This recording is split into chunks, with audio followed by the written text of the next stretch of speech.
as pessoas, assim que as pessoas começarem a estar gravando também, assim que as pessoas começarem a entrar, a gente tem, se não me engano, 70 ou 75 inscritos, já tem 20, 22, subindo, 23. Vamos dar 2 minutinhos só para todo mundo que está entrando entrar. É bom alguém dizer, olha, estamos... Porque tem gente que entra e sai, né? Fala, isso aí, será que não vai rolar? Não. Na hora que a pessoa já clica, já fica pensando. Agora já tem 40 online. E assim que a gente chegar em 50, a gente começa. Só dando 1 minuto realmente para as pessoas darem tempo de as pessoas sentarem e verem que começou, porque normalmente tem esse atraso de 1 ou 2 minutinhos para realmente começar. 44, 45, as pessoas estão entre 46. Elas estão terminando de liberar. 47, 48. Vamos lá. Bom, boa noite a todos. Obrigado pela audiência, por estarem com a gente hoje aqui, nessa quinta-feira, véspera de feriado. Outro dia eu escutei uma frase, todo dia é feriado hoje, né? Por causa da quarentena. Estamos aqui com 2 ilustres convidados. Obrigado, Fernando e Flávio, por participarem dessa conversa com a gente. Primeiro apresentando o Fernando Lutemberg, presidente da CONIB, Conferência Israelita do Brasil. É o órgão máximo de representação da comunidade judaica brasileira. Se não me engano, Fernando me corrija, 13 federações israelitas. 14. 14 federações israelitas. A própria CONIB também tem uma cadeira no Congresso Judaico Mundial. O Flávio é um comunicador, estrategista, representante da comunidade Friends of Iran. United for Iran, na América Latina. Na América Latina, pertence à religião Bahá'í. A gente vai começar justamente com esse tema hoje. A gente estava conversando, né, a respeito do fato do Irã estar escondendo um monte de informações a respeito do coronavírus. E aí a gente estava conversando, a gente justo lembrou que o Fernando foi para Israel e visitou os Jardins Bahá'ís, que é o centro mundial da religião Bahá'í. E Fernando, eu queria abrir com você, queria perguntar, para você contar um pouco para nós como foi essa experiência. Você recebeu uma visita extremamente VIP, guiada lá dentro. Como é que foi isso? Conta alguns detalhes. Bom, boa noite, André, boa noite, Flávio, boa noite a todos que estão nos ouvindo. Obrigado pelo convite. Por gentileza do Flávio que está com a gente hoje, eu pude com a minha família no último mês de março, parece que faz um século, né? No tempo que a gente ainda viajava.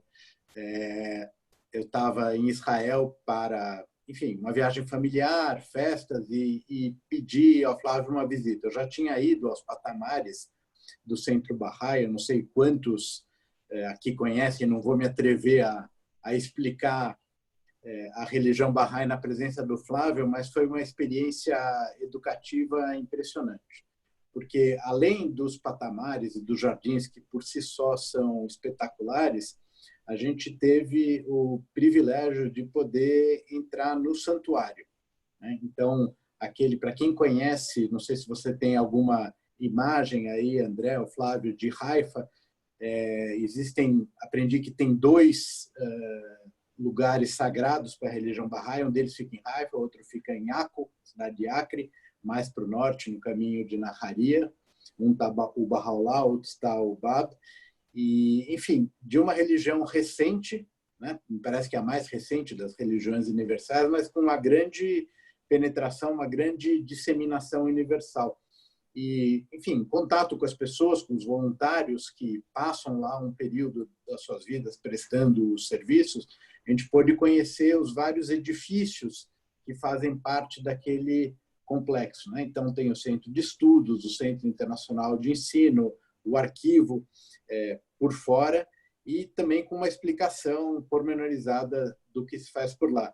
E eu fiquei assim, muito bem impressionado com o nível das pessoas que nos receberam, que a gente pôde conversar, e também como, agora voltando para cá, também como mais um exemplo da diversidade que a gente encontra em Israel. né?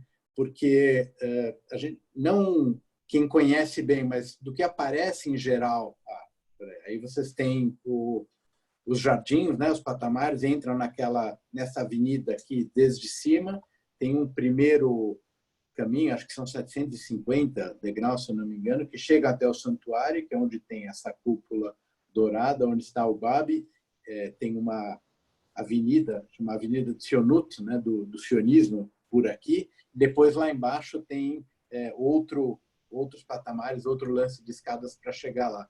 Mas, enfim, o que eu estava dizendo é que a gente costuma ter uma impressão de Israel como preto e branco, né? Fala assim, bom, lá tem o quê? Judeus e muçulmanos, né? É isso. Não é só isso, né? Então, tem cristãos, tem drusos, tem barrais, tem circassianos, enfim, não vamos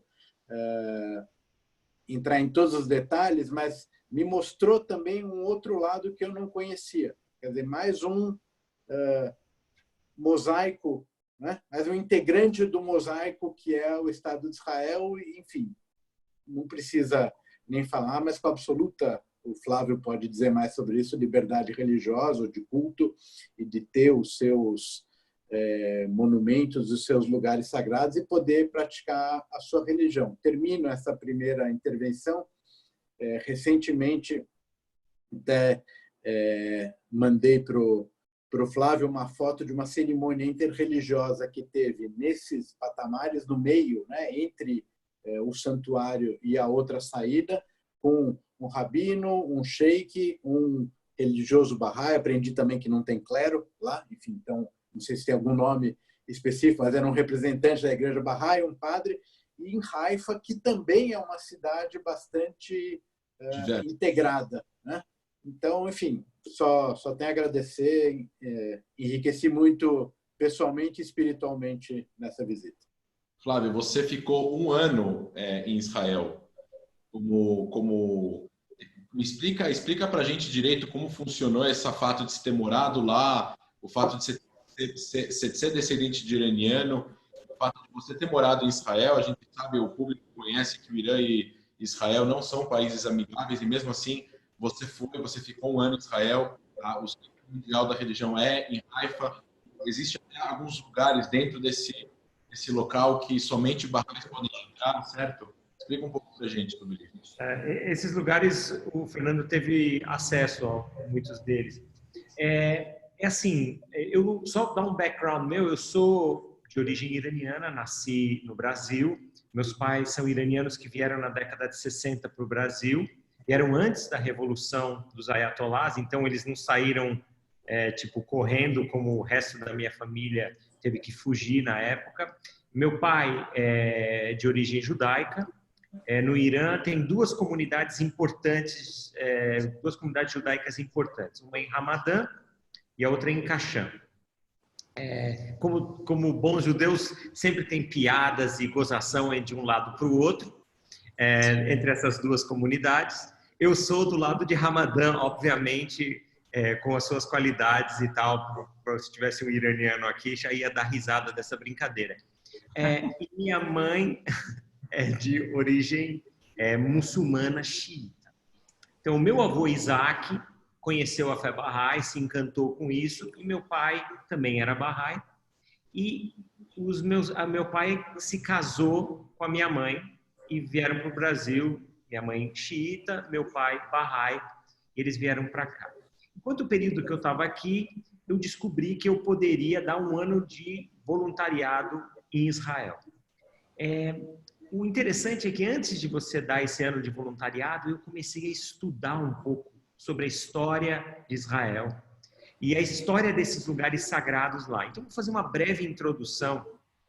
Até o Fernando falou um pouco sobre isso, mas assim, os líderes da fé Bahá'í, basicamente Bahá'u'lláh, ele foi exilado do Irã para o Iraque, para a Turquia, para Alexandria e acabou na prisão, na cidade de prisão de Aca, na época.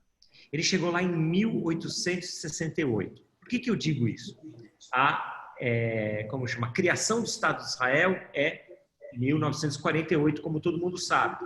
Nesse período de 80 anos, esse é o período onde Bahá'u'lláh ficou lá e faleceu em 1892. Aí você diz assim, No Irã, eles exilaram Bahá'u'lláh exatamente por ele ter trazido essa mensagem de unidade mundial, de igualdade de direitos entre homens e mulheres. Imagina isso no século XIX. E ele vai para o que naquela época era... Palestina não era um estado estabelecido, a gente sabe disso. Aquilo eram tribos, tinha algumas cidades, tinha Jerusalém e tinha Haifa e Acre. Hoje em dia, os Bahá'ís são acusados de serem espiões de Israel, de trabalhar para Israel. E um dos motivos pelos quais os meus parentes no Irã são mortos e perseguidos é por conta dessa relação. Então, Bahá'u'lláh chegou em Israel 80 anos antes da fundação do Estado de Israel.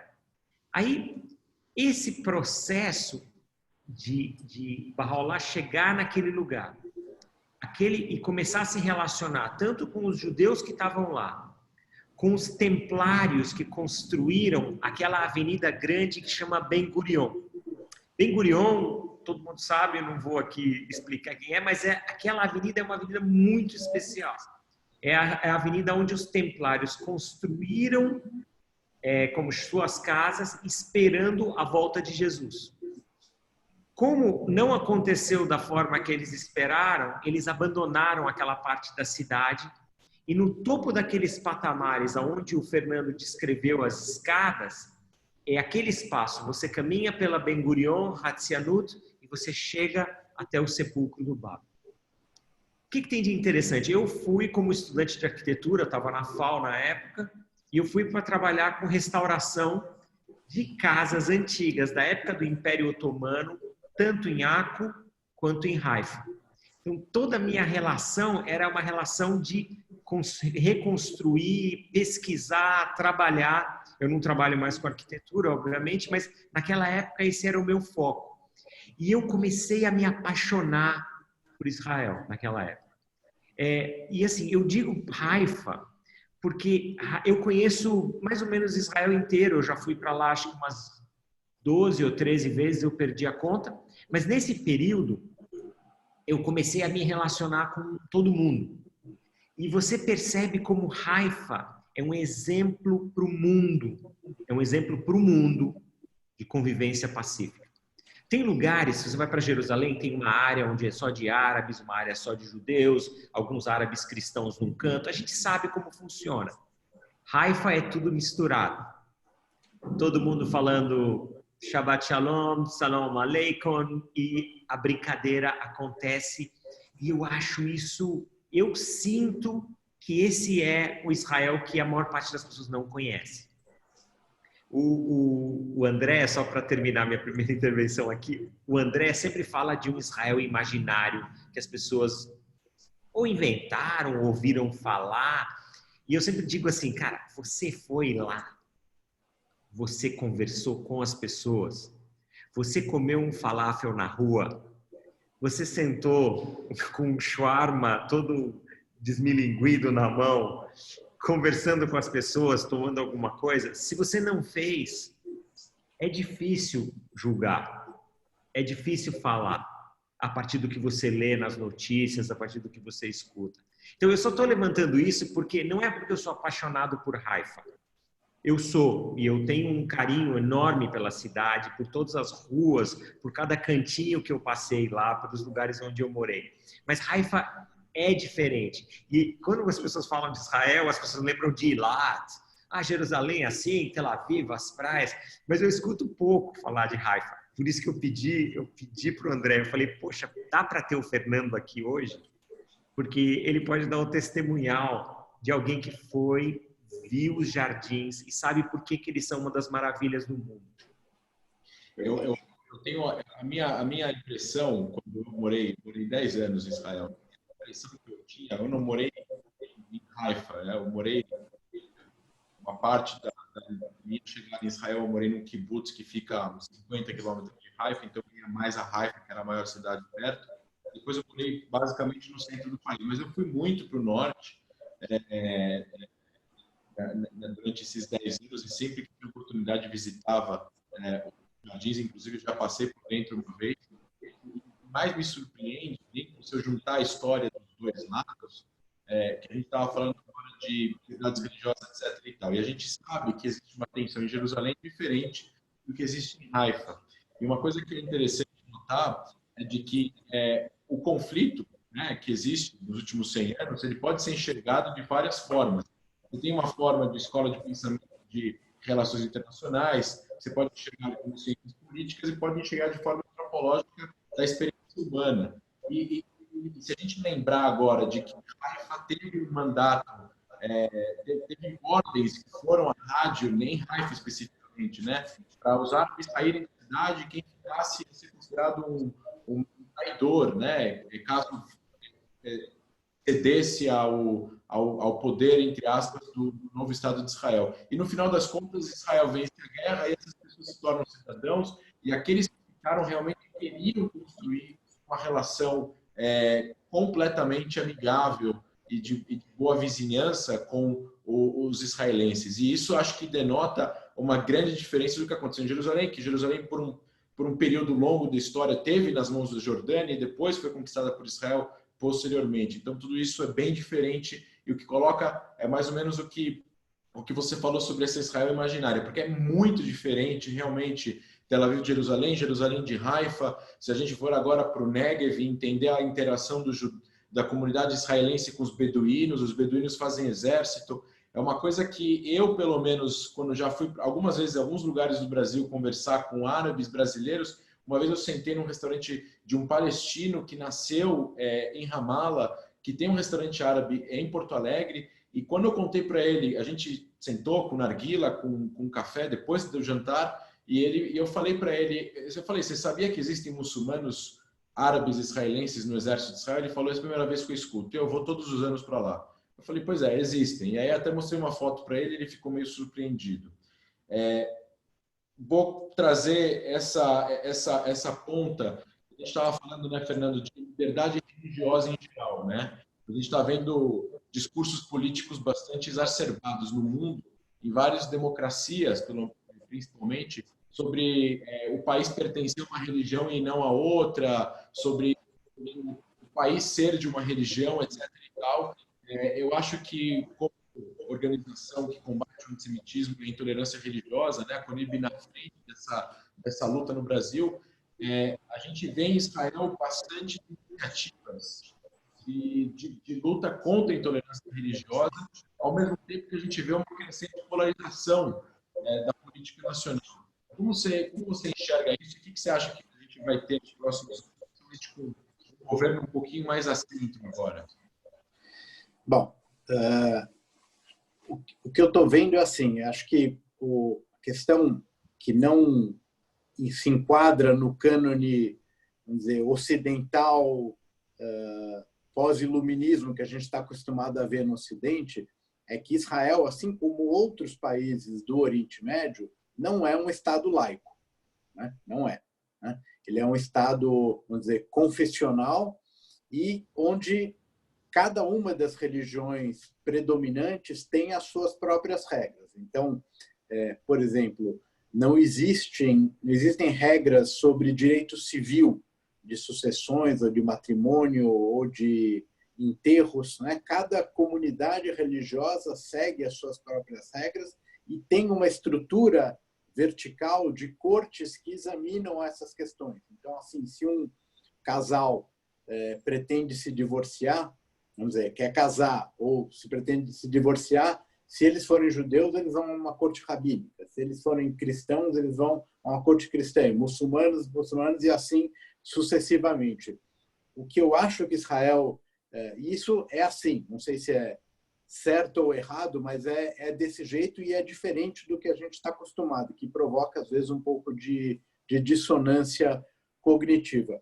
O que eu acho que é uma questão que Israel vai ter que enfrentar mais cedo ou mais tarde é a questão do peso que a ultra-ortodoxia conseguiu obter na política israelense. Se você olhar no começo do Estado, o Flávio falou de 48, o Ben-Gurion, que foi o primeiro-ministro, fez uma espécie de um acordo, né? Deu determinados direitos ou privilégios à comunidade ultra-ortodoxa, entre os quais não servir as Forças Armadas. Então, às vezes, você tem muçulmanos que servem, judeus que não, bahais, drusos, cristãos e ultra-ortodoxos que não servem, né? Então, isso é um debate político imenso. Quem levou isso mais fortemente foi o Lieberman nas últimas eleições. Ele que traz esse eleitorado, vamos dizer, que veio da antiga União Soviética com pouca afinidade religiosa, né? Não tem muita identificação com a religião e se indigna com determinados direitos ou privilégios que a comunidade ultra-ortodoxa tem. Não é apenas não servir o exército, né? Vários subsídios para escolas religiosas, para creches para os filhos, etc. Então, isso entrou no debate político em Israel de maneira muito forte e eu acho que hoje paga-se um preço por não ter enfrentado essa questão. Então, o sistema político ele é parlamentarista puro e sempre o fiel da balança tem sido os partidos religiosos. Então, quer dizer, mal comparando, como se fosse um partido fisiológico aqui no Brasil que se alie com qualquer governo que esteja no poder, os religiosos também se acomodaram a isso e extraem do sistema público essas vantagens para a sua clientela. Então, isso consegue, com 11% ou 12% do eleitorado, consegue uma super representação perante o sistema político. Então, você acaba tendo uma super representação de um setor que não é majoritário. Essa é uma questão. A segunda questão é o que foi declarado na Declaração de Independência em 1948, que é a igualdade absoluta para todos os cidadãos, independentemente de credo, de origem, etc. E, mais recentemente, aí, por pressão não necessariamente dos religiosos, mas dos setores mais nacionalistas, uma lei básica que foi emendada que, não vou dizer que rebaixou as populações não judaicas, mas deixou de ter o mesmo protagonismo, exatamente os mesmos direitos que tinham. Isso é objeto de um debate muito forte. Na campanha eleitoral isso voltou, não sei agora como esse governo, que ele é mais ao centro, mas ele é também muito, como é que eu vou dizer, muito grande no sentido de tá todo mundo dentro, é quase um governo ônibus, né? Entrou todo mundo, menos a esquerda e o Lieberman. Parte da esquerda, a Avodá entrou. Partido Trabalhista, se pode chamar assim. Então, eu acredito que isso vai ser um tema, continuar sendo um tema divisivo e provavelmente não entrará na agenda política do dia a dia. Perfeito. A questão realmente da laicidade do Estado de Israel e os níveis de democracia, quando a gente fala de democracia liberal, democracia étnica, democracia nacional, enfim, tem vários tipos e dá para navegar um pouco dentro desse tema relacionado a isso. No caso aqui, a gente está falando de uma democracia que se baseia aí no caso do Estado judeu e democrático, e o judeu, no caso do Estado judeu, não é o judeu da religião judaica especificamente, mas ainda do povo judeu, que se vê como nação, que é uma coisa que confunde muitos também. Dentro disso, Flávio, eu queria te perguntar, o Irã em si se vê como uma democracia teocrática, na verdade, apesar de não ser, mas eles se enxergam, pelo menos, como tal. Eles acham que eles são democráticos, o governo acha que eles são democráticos. Fala um pouco sobre isso. Eu acho interessante, assim, a gente vive no mundo hoje um negócio que chama batalha de narrativas. Quem conta a melhor história leva. A gente sabe como isso funciona. O mundo das fake news prova isso, quer dizer, chamar a democracia, o Estado iraniano de democracia é a origem de todas as fake news, eu imagino. Assim, eu vou dizer por quê. Não é por uma discordância pessoal ou ideológica. A gente tem que se ater aos fatos. Como que funciona uma democracia tradicional? A gente sabe que existem vários modelos, como o André falou. A democracia iraniana funciona a partir de candidaturas que são levadas ao Conselho dos Guardiões, que é um grupo ali de 80 ayatolás, que tem que aprovar o nome ou não.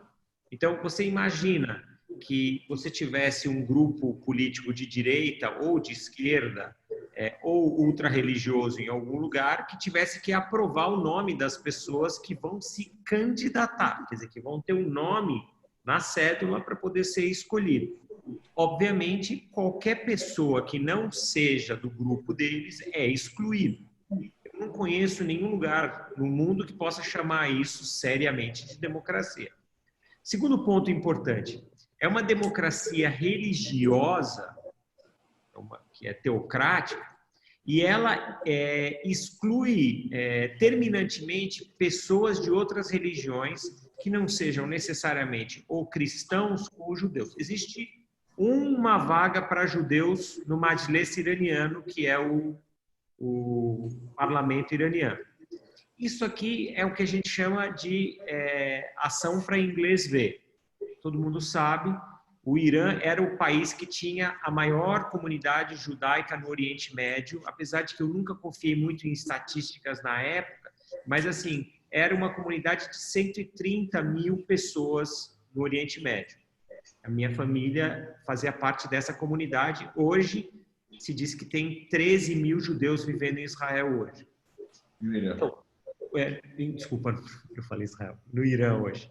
Então, o que acontece? Esses 13 mil judeus, eles vivem sob uma pressão muito grande e têm que ficar quietos e não podem falar nada sobre Israel sob o risco de serem vistos como espiões e, naturalmente, essas pessoas podem ser presas, torturadas ou executadas por conta disso. Então, o governo iraniano não só maltrata os Baha'is, que é a maior minoria religiosa do Irã, na época, em 1979, eram entre 300 e 400 mil pessoas. A gente acredita que existem mais de 2 milhões de pessoas que se confessam Baha'is no Irã hoje.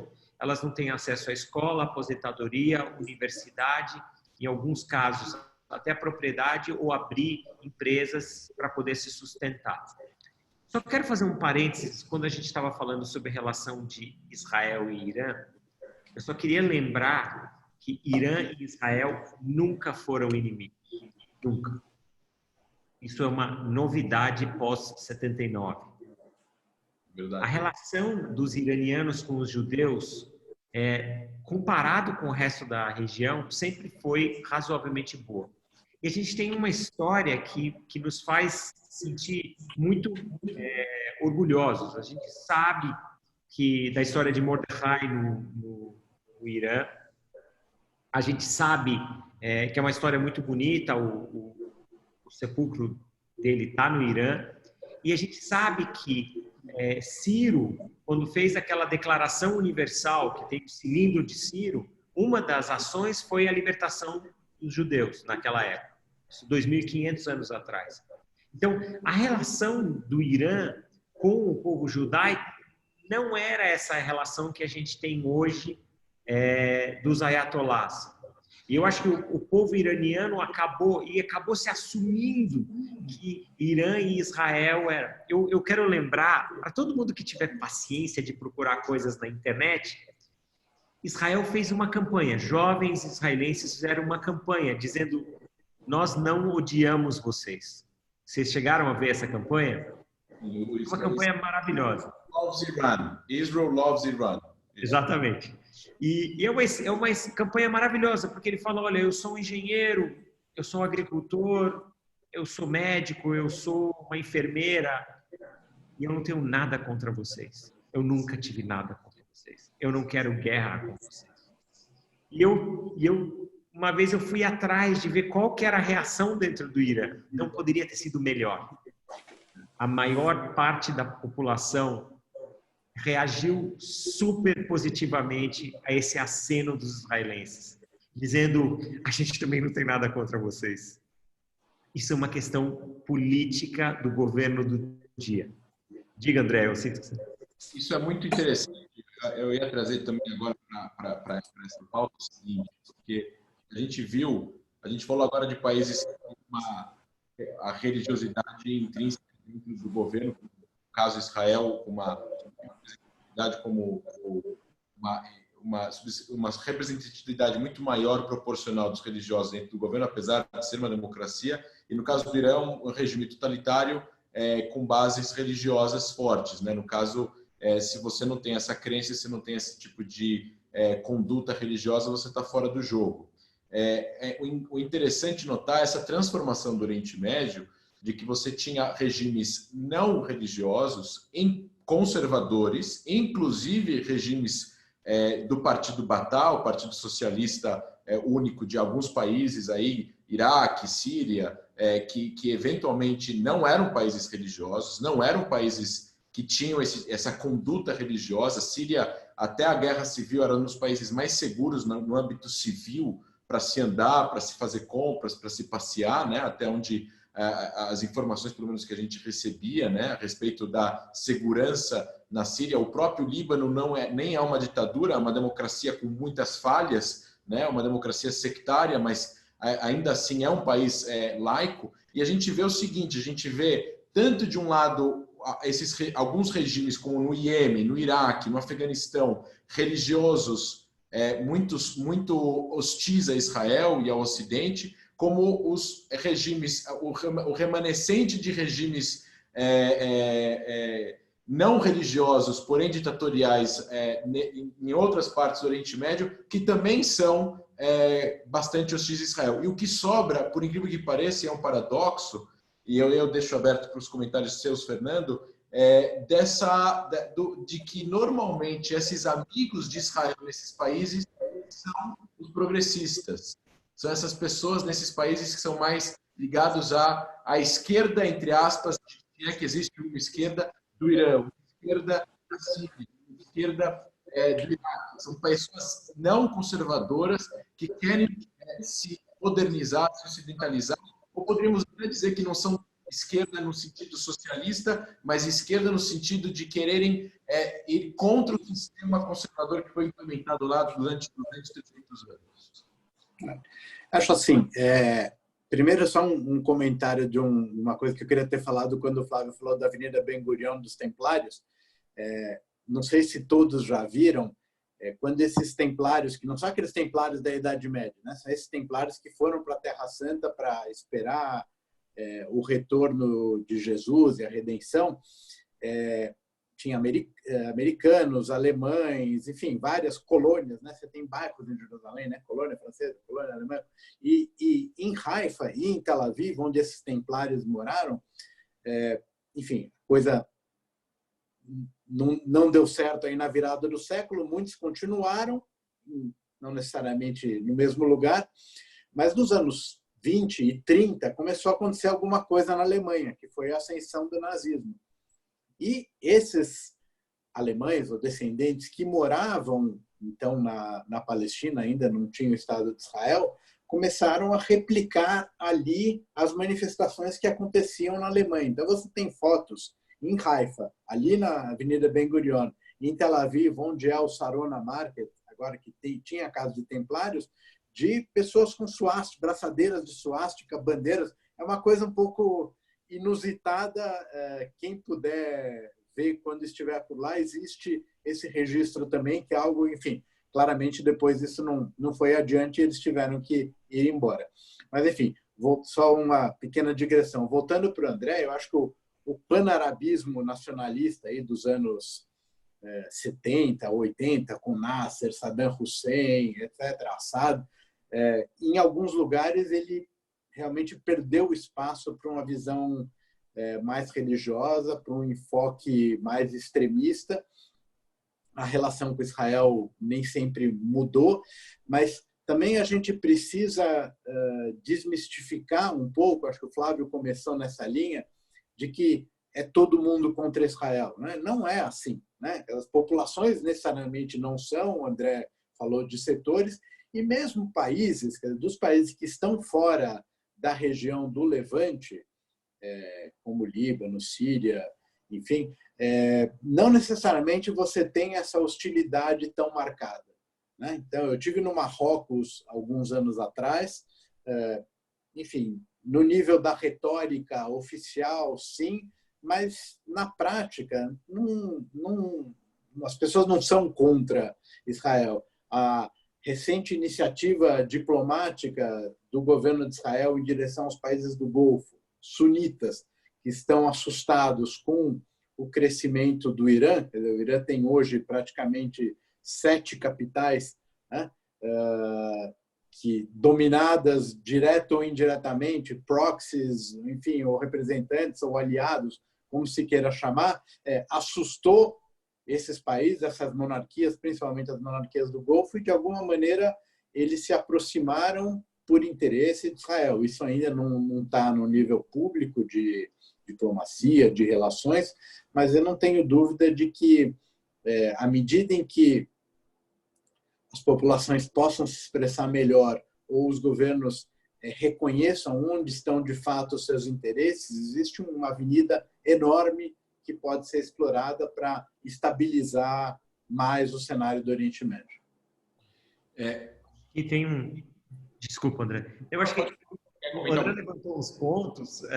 Quando o Fernando estava levantando essas curiosidades desses templários, eu lembrei de uma história que é muito cara. Quando eu estava estudando um pouco sobre as relações Irã e Israel, porque uma das coisas que eu acho que é interessante a gente fazer é quebrar alguns desses mitos, assim, principalmente esse de que os iranianos e os israelenses são. Esse eu adoro. Se você me chamar para conversar sobre isso em algum outro lugar, eu fiz uma apresentação breve junto com o Stand With Us há uns 2 anos atrás. E nessa apresentação eu coloquei uma anedotinha. Eu não sei se vocês sabem, mas o primeiro embaixador americano a trabalhar fora dos Estados Unidos, que foi um rabino. Então, tem na história um embaixador americano que era rabino. Adivinha para que país ele foi levado? Quer dizer, qual era a indicação dele? Ele foi trabalhar no Irã. Então, isso foi no começo do século. Era excelente. A história é maravilhosa.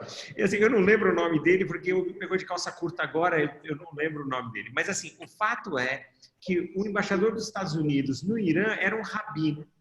E, assim, e foi o primeiro embaixador que tinha essa posição dentro da hierarquia religiosa. Então, as histórias, elas realmente precisam ser recontadas. E, assim, aquela história...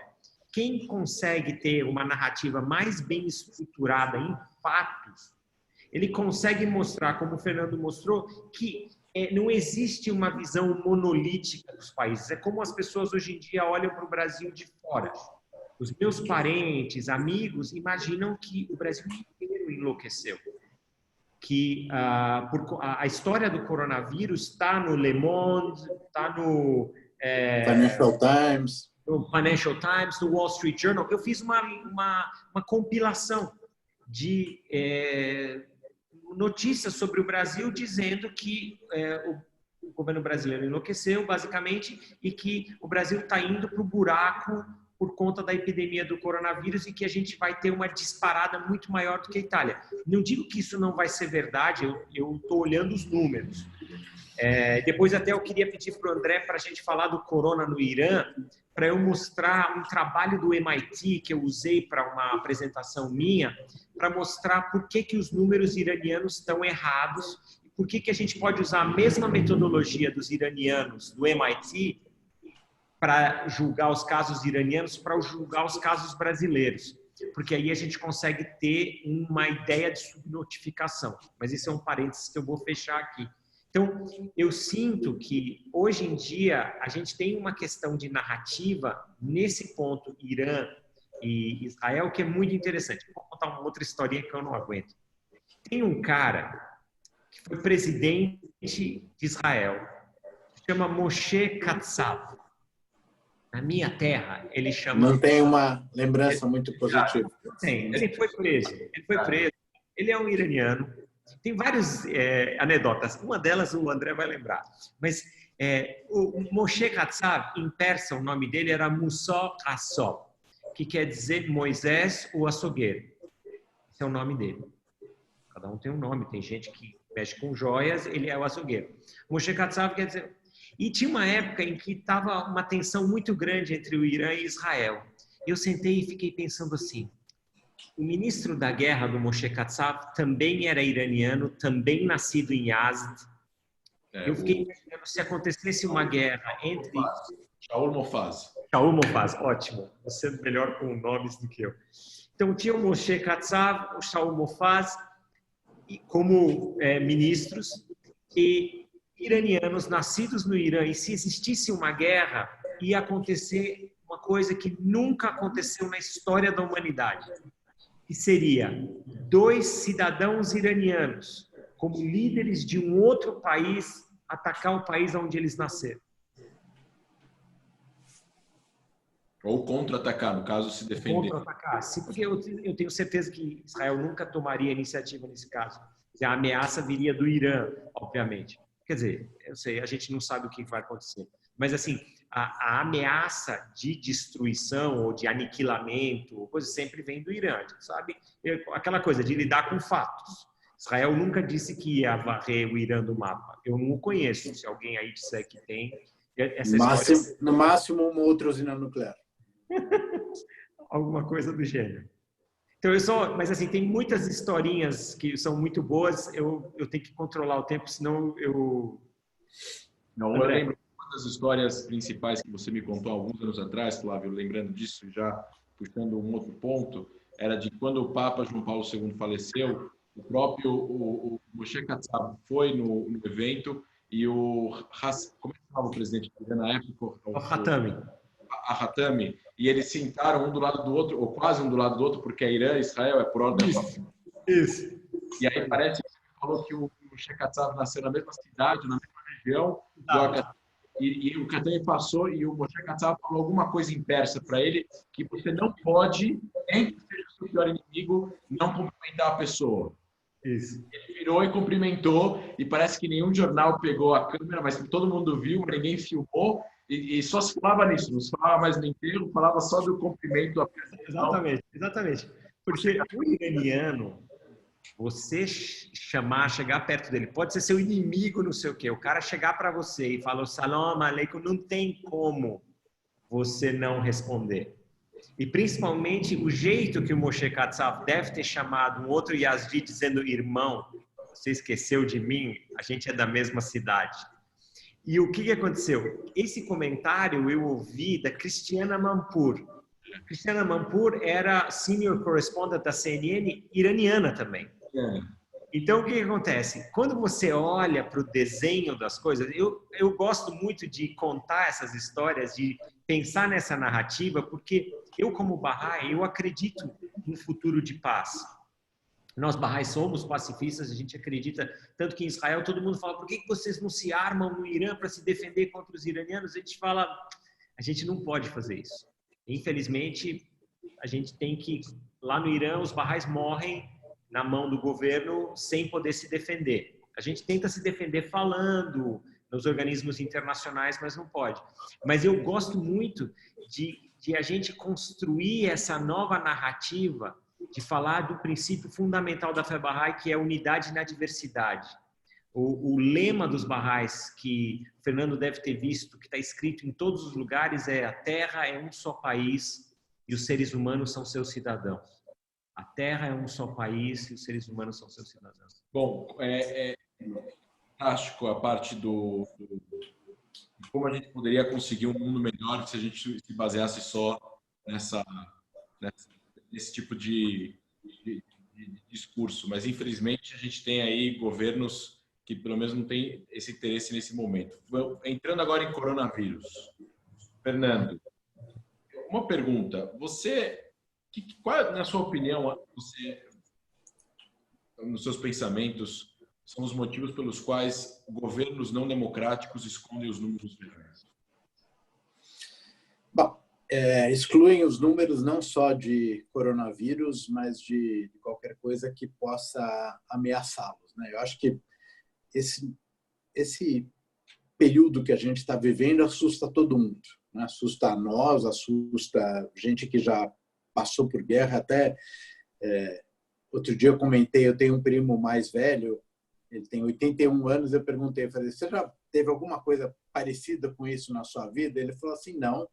Falou, o mais parecido assim, que eu posso dizer é que em São Paulo, isso eu não sei quanta gente conhece essa história também.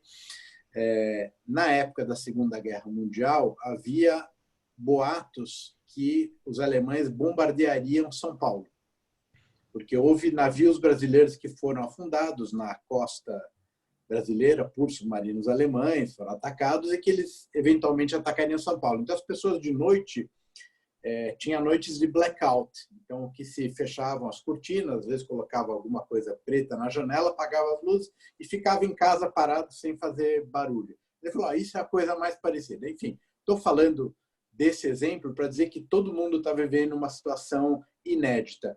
Você imagina o terror que um governante autoritário, e não faltam exemplos no mundo, tem numa situação como essa. É uma ameaça que ele não pode controlar, que não adianta ter polícia, não adianta controlar a internet, não adianta ter prisão, juízes, polícia, enfim, o vírus não respeita nada disso. Então, ao mesmo tempo, você vê análises sobre quais países são mais efetivos no combate ao coronavírus. Eu tenho ouvido algumas linhas, ainda não me convenci se países democráticos combatem melhor, se países autoritários combatem melhor. Todo mundo fala da China, que foi a primeira, do outro lado a gente tem Itália e Espanha. Hoje eu li uma matéria sobre o Vietnã, que parece que é um caso de sucesso também, mas o quanto você pode confiar nesses números. Então, acaba sendo um instrumento de poder também você controlar e de propaganda divulgar um êxito maior no combate a essa epidemia no seu país e usar isso como um recurso de soft power, como a China está fazendo. E não só, também eleitoral interno, como, por exemplo, a Nova Zelândia conseguiu chegar em casos singulares aí de 5, 10 casos por dia, quase nenhuma morte, mas, ao mesmo tempo, essas mesmas democracias têm interesse interno de tentar mostrar que vencer uma batalha quase impossível de ser vencida, ganhando aí popularidade.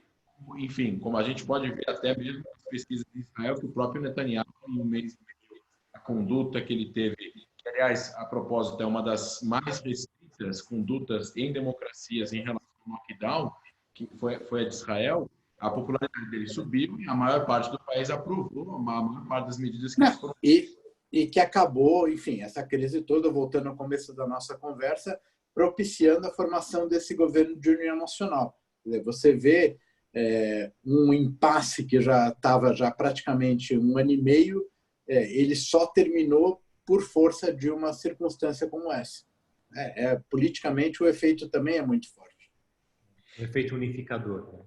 Sabe que em relação à liberdade religiosa, você acha que, por exemplo, Flávio, Fernando, que o fato de sinagogas, igrejas, etc., terem sido fechadas por causa do coronavírus, países não democráticos podem ter usado o coronavírus para aumentar a restrição religiosa, principalmente para aquelas religiões que eles perseguem?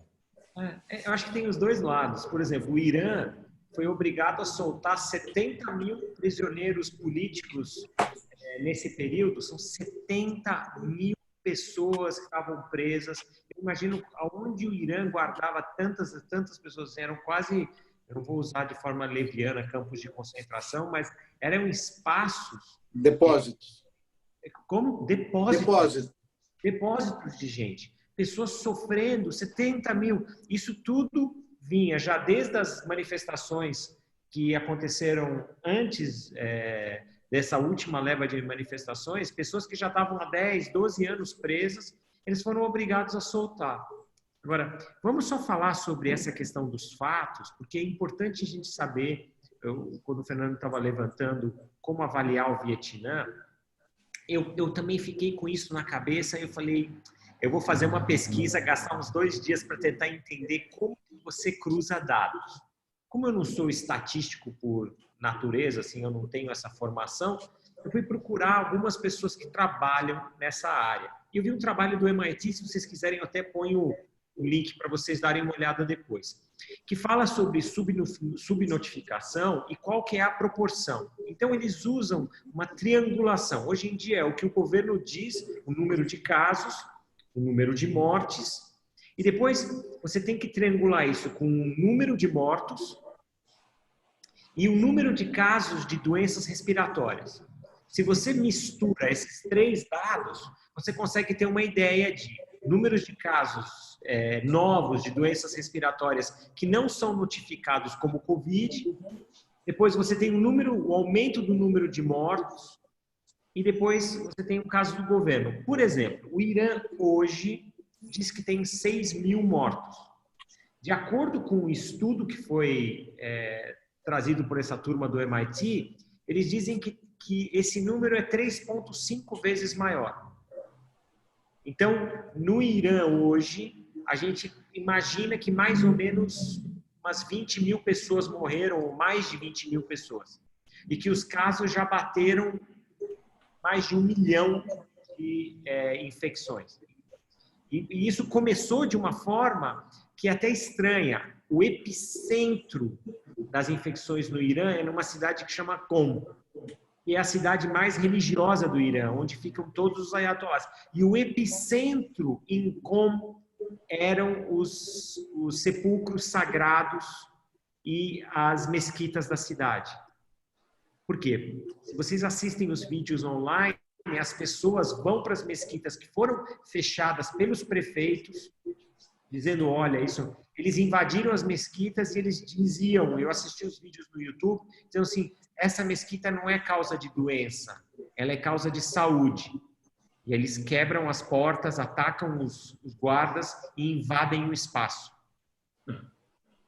Quer dizer, mal comparando, a comparação não é a melhor, mas assim, em Israel, os lugares onde houve o maior número de incidência foi em Bnei Brak, que também é uma região ultra-ortodoxa, e nos Estados Unidos, em Nova York, que é o hotspot dos Estados Unidos, no Brooklyn.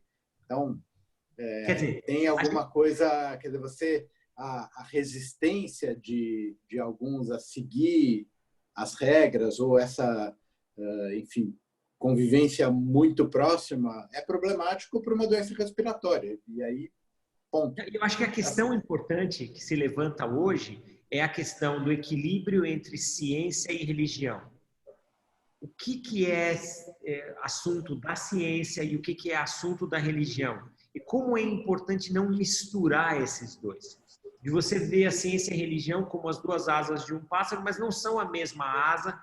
Você tem que ter religião, obviamente a espiritualidade faz parte do ser humano. Se não fosse assim, a gente não teria bilhões de pessoas no mundo até hoje seguindo religiões. Eu acho que isso faz parte da natureza humana, faz parte do propósito da vida do ser humano. Mas, assim, misturar isso com ciência...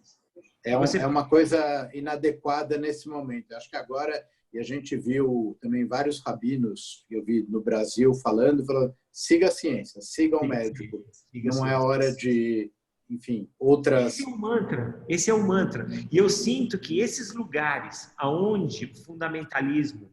Então, tem um aspecto que é, assim, da natureza lidando com o fundamentalismo. E eu acho que pessoas mais inteligentes vão escrever sobre isso. Eu tenho muito orgulho do Yuval Harari ter nascido em Haifa. Eu acho que o cara é um gênio, eu acho que tem coisas interessantes do trabalho dele. Talvez ele é o pensador mais importante vivo do mundo hoje. Também muitas pessoas não levam isso em consideração. E ele é um cara de Haifa. E ele tem uma visão de mundo. Se você pegar o Sapiens e algumas outras entrevistas que ele deu, eu recomendo uma entrevista que ele deu ao TED, do cara que criou o TED, os TED Talks, né? Que é o Chris Anderson. Eu acho que é uma das melhores entrevistas do Harari. Ela tem uns 4 anos, em que ele descreve como deve ser a nossa visão em relação à ciência, mas principalmente como a ciência vai nos levar a entender que a Terra é uma coisa só e que essas fronteiras que a gente construiu são fronteiras ilusórias. Eu queria só ler algumas perguntas que a gente tem aqui. Eu queria colocar à vontade para vocês responderem. A gente tem algumas perguntas das pessoas que estão assistindo a gente. Então, a Lídia, ela agradece pelo excelente debate, pela palestra e dá parabéns a todos. Ela falou que esteve com a família dela em Haifa e viram os templos da Fé Bahá'í e não entrou. Ela pergunta por que a mesquita da Fé Bahá'í fica em Israel. Flávio, você quer responder? Lá não é uma mesquita. A gente tem templos espalhados pelo mundo. Por exemplo, o prédio mais visitado do mundo hoje é o Templo do Lótus em Nova Delhi, na Índia. 60 mil pessoas por dia no fim de semana entram no lugar. O edifício mais visitado da América Latina é o Templo Bahá'í de Santiago do Chile. Chega a 16 mil pessoas por dia no fim de semana.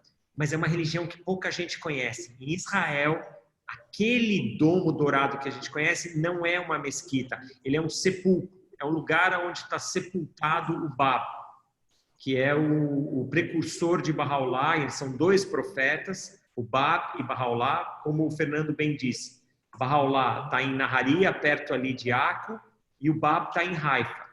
Por isso, aquele lugar lá é o lugar onde ele foi sepultado, porque Bahá'u'lláh disse que era o lugar que deveria. Então, o corpo dele foi trazido, depois de ele ter sido executado.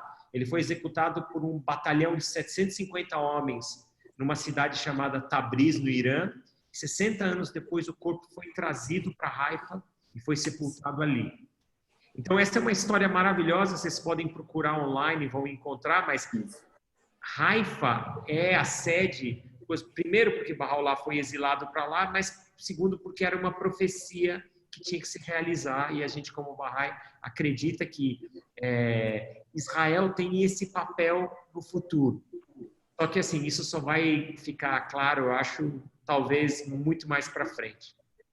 Uma outra pergunta aqui que tem a ver também, além do coronavírus com liberdade religiosa, se você quiser comentar, Fernando, a respeito do fato de Israel não só ter quarentena, mas ter enfatizado elas nas cidades árabes, e o fato de existir dinheiro público, né, para a construção de mesquitas em Israel, e existir esse dinheiro ser um dinheiro do governo de Israel em relação a essa liberdade religiosa. Ou seja, tanto uma proteção do governo de Israel para a vida dos árabes israelenses, que serviria de argumento para aqueles que falam que Israel quer limpar o Israel de árabes. No caso, isso aqui é o contrário.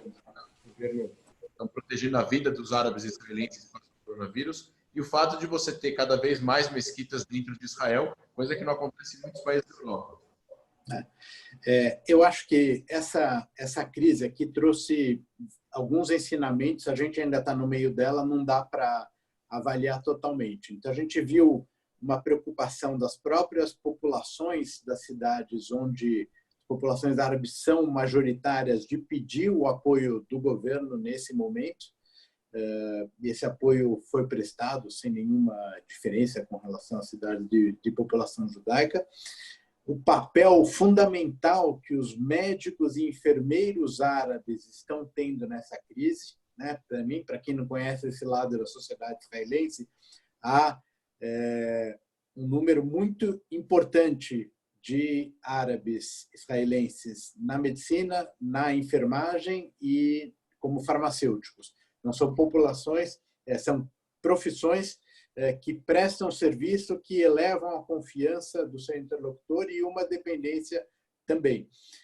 Mais que isso, quer dizer, um nível de cooperação talvez inédito entre o governo de Israel e a autoridade palestina, no sentido de intercâmbio de experiências, de remessa de medicamentos, máscaras, equipamentos e tal, quer dizer, a tal coordenação que ocorre na área de segurança, dessa vez se ampliou também para a questão sanitária. Eu via o Flávio falando sobre a unidade do mundo, sobre o planeta. O vírus não quer saber se você é judeu, bahá'í, muçulmano, israelense, palestino, árabe. Nós estamos juntos nessa, queiramos ou não. Então, eu acho que dá uma certa humildade maior em todos e, quem sabe, possa ser uma lição para a gente levar dessa crise. Perfeitamente. A gente pode fazer uma anedota e lembrar que o fundador do movimento, que eu chamo de movimento radical e racista BDS, o Omar Barghouti, Omar Barghouti disse que, se caso Israel descobrisse uma vacina, as pessoas podem tomar a vacina israelense. Não tem BDS nessa hora. Nessa hora não tem BDS. Eu acho que essa que é a grande questão. Eu acho que eu acho muito legal a gente usar de humor, porque às vezes a argumentação ela não ela não é suficiente para expor o ridículo da nossa separação. Sabe, quando você olha para Haifa e você vê as pessoas trabalhando juntas, e você diz, então, aonde está aquele ódio? Aonde está você diz, desculpa, a gente deixa isso lá fora. E eu vi, o Fernando falou daquela coisa do pessoal se encontrar na Ben Gurion, e os líderes religiosos das 4 religiões representadas lá e o representante Bahá'í. A gente não tem clero na fé Bahá'í. Então, a gente tem alguns representantes que são trocados de tempos em tempos e são escolhidos pela comunidade. Basicamente, ali você fica pensando assim, em que lugar do Oriente Médio você poderia ter um Bahá'í, um judeu, um cristão, fazendo oração numa rua que chama Ben Gurion, que para quem não entende um pouco da história de Israel, você diz assim, mano, mas tinha que ser nessa rua. O fato e a rua, quem cruza é Hatzianut. Assim, o fato é que a gente está sendo levado pela história. Eu acho que isso é uma coisa que o Yuval Harari defende muito bem. É inevitável a nossa compreensão da nossa unicidade como povo no mundo, como tendo uma raça só no mundo, como essa ideia da unidade na diversidade. Agora, como isso vai acontecer? Se através de um movimento de vontade coletiva ou através de um horror inimaginável, como uma guerra ou um vírus desse, a gente não sabe. Mas a sensação que eu tenho é que cada dia mais, se você olhar na internet, a palavra-chave é dizer nós somos um, vamos trabalhar juntos. Vou dar um exemplo. Tem alguns laboratórios em Israel que estão trabalhando com vacinas. Esses laboratórios estão trabalhando em uma colaboração internacional, é um network que começou com 22 laboratórios. Se eu não estiver enganado, tem 50 laboratórios hoje em dia trabalhando juntos. Você acha que alguém desse laboratório pergunta se você é judeu, muçulmano, Bahá'í, ou seja lá o que for? O cara quer saber os dados. Ele quer saber o que você está trabalhando. Você tem resultado? Vamos fazer juntos? É isso que eu acho que essa crise vai trazer para todos nós. É uma sensação de unidade e normalização. E é uma das coisas, né, uma palavra bastante usada com os nossos conversas, a gente vai, né, Fernando? Que é o fato daqueles que são contra a normalização. Normalização de relações, normalização de contatos, normalização comercial, cultural, o que for, literária, mas quanto mais normalização. E o vírus forçou, bem ou mal, alguns atores a, de uma certa forma, normalizar. Esse próprio fundador do BDS falando que se a vacina é para eles tomarem, ele está, de uma certa forma, abrindo uma exceção para que se utilize um produto feito em Israel para poder salvar sua própria vida, no final das contas. E se isso cada vez mais vai trazer que as pessoas fiquem mais próximas, dialoguem mais e conversem mais e resolvam problemas, porque, de repente, os teus problemas ficam pequenos perto do que está acontecendo no mundo, né? Então, é uma questão de perspectiva, no final das contas. Pessoal, queria deixar vocês considerações finais, porque a gente está chegando na nossa hora final, no nosso minuto final. Fernando, considerações finais, se quisesse comentar alguma coisa relacionada ao que a gente falou. Queria te agradecer pela presença, parabenizar pela liderança, pelo seu trabalho na luta contra o antissemitismo. A gente tem visto até bastante antissemitismo no Brasil e a Conib sempre desempenhado um papel essencial para toda a comunidade judaica brasileira e para o Brasil como um todo. Obrigado, André. Obrigado, Flávio. Foi um prazer aqui estar com vocês e com os nossos convidados. Não, só queria dizer, enfim, também tem um lado não tão bonito nessa crise, né? Infelizmente, você falou de antissemitismo. A gente tem visto, infelizmente, manifestações de intolerância. Isso pode passar tanto pela expressão vírus chinês, né? Colocando como se isso tivesse sido criado num laboratório, como se isso fosse algo proposital, até em vários países do mundo, inclusive no Brasil, infelizmente, manifestações atribuindo culpa pela pandemia ao povo judeu. Então, existem aqueles mitos antigos, desde a época da peste negra, de envenenar poços, etc., voltaram. E eu quero dizer para os nossos integrantes da comunidade judaica que a CONIB não descansa, né? Infelizmente, a gente sempre tem que se preocupar. E hoje nós demos entrada num procedimento judicial em Fortaleza contra uma pessoa que fez posts dessa natureza, e continuamos a agir porque também, infelizmente, a crise traz o que tem de pior. Então, vamos se basear no Harari, vamos se basear nos Baha'is e ir para o melhor, ir para a unidade e sair desse episódio melhor do que a gente entrou. Obrigado a todos. Obrigado. Flávio?